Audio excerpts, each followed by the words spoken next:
माघ मास महात्म में 8वां अध्याय। यमदूत कहने लगा कि तुमने बड़ी सुंदर वार्ता पूछी है। यद्यपि मैं पराधीन हूँ, फिर भी तुम्हारे स्नेहवश अपनी बुद्धि के अनुसार बतलाता हूँ। जो प्राणी काया वाचा और मनसा से कभी दूसरों को दुख नहीं देते, वे यमलोक में नहीं जाते। हिंसा करने वाले वेद यज्ञ तप और दान से भी उत्तम गति को नहीं पाते। अहिंसा सबसे बड़ा धर्म तप और दान ऋषियों ने बताया है। जो मनुष्य जल या पृथ्वी पर रहने वाले जीवों को अपने भोजन के लिए मारते हैं, वे काल सूत्र नामक नरक में पड़ते हैं और वहां पर अपना मांस खाते हैं और रक्त पीप पान करते हैं तथा पीप की कीच में उनको कीड़े काटते हैं। हिंसक जन्मांध काने कुबड़े लूले लंगड़े दरिद्र और अंगहीन होते हैं।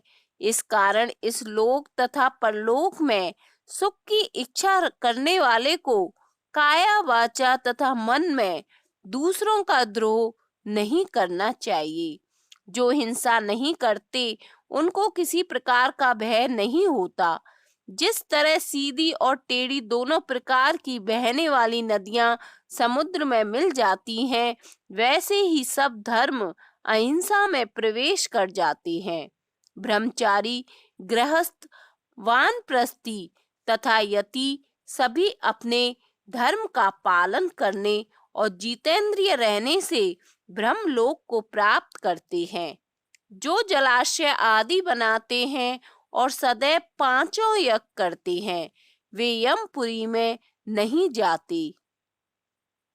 जो इंद्रियों के वशीभूत नहीं हैं, वेदवादी और नित्य ही अग्नि अर्थात हवन आदि का पूजन करते हैं, वे स्वर्ग को जाते हैं। युद्ध भूमि में जो शूरवीर मर जाते हैं, वे सूर्य लोक को प्राप्त होते हैं। जो अनाथ स्त्री शरण में आए हुए ब्राह्मण की रक्षा के लिए प्राण देते हैं, वे कभी स्वर्ग से नहीं लौटते। जो मनुष्य लूले लंगड़े वृद्ध अनाथ तथा गरीबों का पालन करते हैं, वह भी स्वर्ग में जाते हैं। जो मनुष्य गौ के लिए पानी का आश्रय करते हैं तथा कुआं तालाब और बावड़ी बनवाते हैं, वे सदैव स्वर्ग में निवास करते हैं। जैसे जैसे जीव इनमें पानी पीते हैं, वैसे ही उनका धर्म बढ़ता है।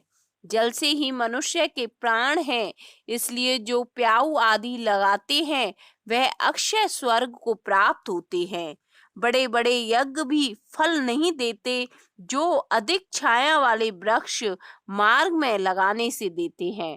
जो मनुष्य वृक्ष रोपण करता है, वह सदैव दानी और यज्ञ करने वाला होता है।